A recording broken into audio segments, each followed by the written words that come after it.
Hi hello ನಮಸ್ಕಾರ friends, welcome back to Meghna's cooking channel. ಇವತ್ತಿನ recipe palak aloo tikki. ಈ ಪಾಲಕ್ ಆಲೂ ಟಿಕ್ಕಿನ ಮಕ್ಕಳ ಸ್ನ್ಯಾಕ್ಸ್ ಬಾಕ್ಸಿಗೆ ಹಾಕಿದರೆ ತುಂಬಾ ಚೆನ್ನಾಗಿರುತ್ತೆ, ಹಾಗೆ ತುಂಬ ಇಷ್ಟಪಟ್ಟು ತಿಂತಾರೆ. ಹಾಗೆ ಈವ್ನಿಂಗ್ ಸ್ನ್ಯಾಕ್ಸ್ ಆಗಿ ಕೂಡ ನಾವು ತಿಂದರೆ ಸೂಪರ್ ಟೇಸ್ಟಾಗಿರುತ್ತೆ. ಇದನ್ನು ಮಾಡೋದು ಕೂಡ ತುಂಬಾ ಈಸಿ. 5 to 10 ಮಿನಿಟ್ಸಲ್ಲಿ ಈ ಪಾಲಕ್ ಆಲೂ ಟಿಕ್ಕಿನ ರೆಡಿ ಮಾಡ್ಕೋಬೋದು. ಹಾಗಿದ್ರೆ ಈ ರೆಸಿಪಿ ಮಾಡೋ ವಿಧಾನ ನೋಡ್ಕೊಂಬರೋಣ ಬನ್ನಿ. ಮೊದಲಿಗೆ ಒಂದು ಪಾತ್ರೆ ತೊಗೊಂಡು 1 ಕಟ್ಟಾಗೋಷ್ಟು ಪಾಲಕ್ ಸೊಪ್ಪನ್ನ ಹಾಕ್ತಾಯಿದ್ದೀನಿ. ಅದನ್ನು ನೀಟಾಗಿ ತೊಳೆದಿಟ್ಟಿರಬೇಕು. ಇದಕ್ಕೆ ಬೇಯೋಕ್ಕಾಗಷ್ಟು ನೀರನ್ನ ಹಾಕ್ಕೊಂಡು ಒಂದು ಕುದಿನ ಕುದಿಸ್ಕೋಬೇಕು. 5ರಿಂದ 8 ನಿಮಿಷದಷ್ಟು ಈ ಪಾಲಕ್ ಸೊಪ್ಪನ್ನ ಕುದಿಸ್ಕೊಂಡ್ರೆ ಸಾಕು. ಇದನ್ನು ಒಂದು ಬೌಲಲ್ಲಿ ತಣ್ಣೀರನ್ನ ಹಾಕ್ಕೊಂಡು ಈ ತಣ್ಣೀರಿಗೆ ಸೊಪ್ಪನ್ನ ಟ್ರಾನ್ಸ್ಫರ್ ಮಾಡಬೇಕು. ಈ ತಣ್ಣೀರಿಗೆ ಹಾಕಿ ನಂತರ ರುಬ್ಬೋದ್ರಿಂದ ಪಾಲಕ್ ಸೊಪ್ಪಿನ ಕಲರು ಒಂದು ಚೂರು ಚೇಂಜ್ ಆಗಲ್ಲ, ಹಚ್ಚ ಹಸಿರಾಗಿ ಹಾಗೇ ಇರುತ್ತೆ. ಇವಾಗ ಒಂದು ಮಿಕ್ಸಿ ಜಾರ್ನ ತೊಗೊಂಡು ಈ ಪಾಲಕ್ ಸೊಪ್ಪನ್ನ ಇದಕ್ಕೆ ಹಾಕ್ತಾಯಿದ್ದೀನಿ. ಹಾಕ್ಕೊಂಡು ಫೈನ್ ಪೇಸ್ಟಾಗಿ ರುಬ್ಕೋಬೇಕು. ನಂತರ ಇನ್ನೊಂದು ಬೌಲ್ ತೊಗೊಂಡು 1 ಕಪ್ನಷ್ಟು ಗೋಧಿ ಹಿಟ್ಟನ್ನ ಹಾಕ್ತಾಯಿದ್ದೀನಿ. ಹಾಗೆ ಸ್ವಲ್ಪ ಅಜ್ವೈನ, ರುಚಿಗೆ ತಕ್ಕಷ್ಟು ಉಪ್ಪನ್ನ ಹಾಕೋಬೇಕು.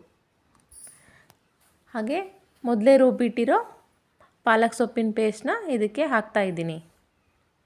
ಇದನ್ನೆಲ್ಲ ಹಾಕೊಂಡ ನಂತರ ಚಪಾತಿ ಹಿಟ್ಟಿನದಕ್ಕೆ ಈ ಹಿಟ್ಟನ್ನ ಕಲಿಸ್ಕೋಬೇಕು. ತುಂಬಾ ಚೆನ್ನಾಗಿರುತ್ತೆ ಈ ಟಿಕ್ಕಿ, ಮಕ್ಕಳು ತುಂಬಾ ಇಷ್ಟಪಟ್ಟು ತಿಂತಾರೆ. ಈ ರೀತಿ ಚಪಾತಿ ಹಿಟ್ಟಿನ ಹದಕ್ಕೆ ಕಲಿಸ್ಕೊಂಡು ಒಂದು 5 to 10 ಮಿನಿಟ್ಸ್ ನೆನೆ ಬಿಟ್ಟರೆ ಸಾಕು. ಇನ್ನೊಂದು ಬೌಲ್ ತೊಗೊಂಡು ಅದಕ್ಕೆ ಸ್ಮ್ಯಾಶ್ ಮಾಡಿರೋ ಆಲೂಗಡ್ಡೆ ಹಾಕ್ಕೋಬೇಕು. ಒಂದು ಈರುಳ್ಳಿನ ಸಣ್ಣಕ್ಕೆ ಕಟ್ ಮಾಡಿಕೊಂಡು ಹಾಕ್ತಾಯಿದ್ದೀನಿ.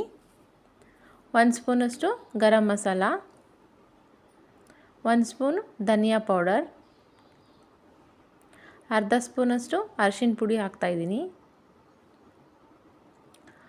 ಅರ್ಧ ಸ್ಪೂನಷ್ಟು ಅಚ್ಚ ಖಾರದ ಪುಡಿ ಹಾಕಬೇಕು. ಹಾಗೆ ರುಚಿಗೆ ತಕ್ಕಷ್ಟು ಉಪ್ಪನ್ನ ಹಾಕ್ಕೋಬೇಕು.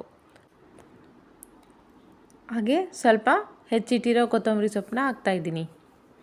ಇವಾಗ 1 ಸ್ಪೂನ್ ಸಹಾಯದಿಂದ ನಿಧಾನವಾಗಿ ನೀಟಾಗಿ ಕಲಿಸ್ಕೋಬೇಕು. ಎಲ್ಲ ಮಸಾಲೆನೂ ಆಲೂಗಡ್ಡೆಗೆ ಅಂಟ್ಕೋಬೇಕು.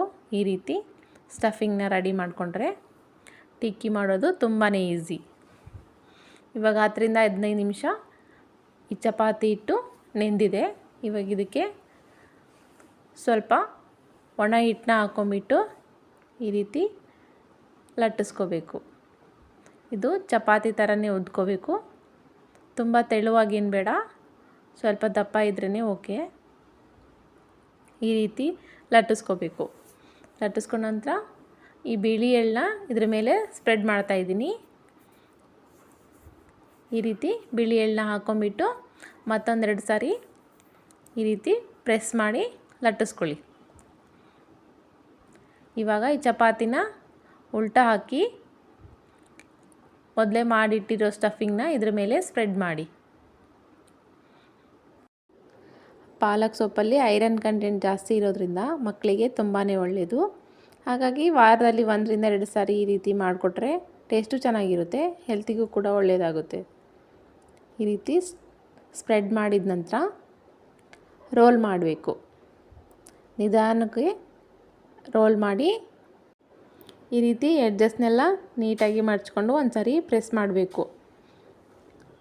ಪ್ರೆಸ್ ಮಾಡ್ಕೊಂಡಂತ ನೈಫ್ನ ತಗೊಂಡು ಈ ಚಿಕ್ಕದಾಗಿ ಕಟ್ ಮಾಡ್ಕೋಬೇಕು. ಈ ರೀತಿ ಯಾವಾಗಲೂ ಒಂದೇ ರೀತಿ ಸ್ನ್ಯಾಕ್ಸ್ ತಿಂದು ಬೋರ್ ಆಗಿದ್ದರೆ ಈ ಪಾಲಕ್ ಆಲೂ ಟಿಕ್ಕಿನ ಮಾಡ್ಕೊಂಡು ತಿಂದರೆ ಹೆಲ್ತಿಗೂ ಕೂಡ ಒಳ್ಳೆಯದು, ಹಾಗೆ ನೋಡೋಕ್ಕೂ ಚೆನ್ನಾಗಿರುತ್ತೆ, ತುಂಬಾ ಟೇಸ್ಟಿಯಾಗಿರುತ್ತೆ.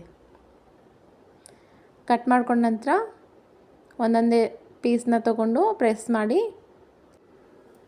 ಟಿಕ್ಕಿ ಶೇಪ್ನ ಕೊಡಬೇಕು.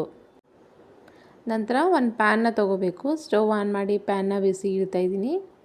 ಪ್ಯಾನ್ ಬಿಸಿ ಆದ ನಂತರ ಒಂದು 6 to 8 ಟೇಬಲ್ ಸ್ಪೂನಷ್ಟು ಅಡುಗೆ ಎಣ್ಣೆನ ಹಾಕ್ತಾಯಿದ್ದೀನಿ. ಈ ಅಡುಗೆ ಎಣ್ಣೆ ಚೆನ್ನಾಗಿ ಕಾಯಬೇಕು.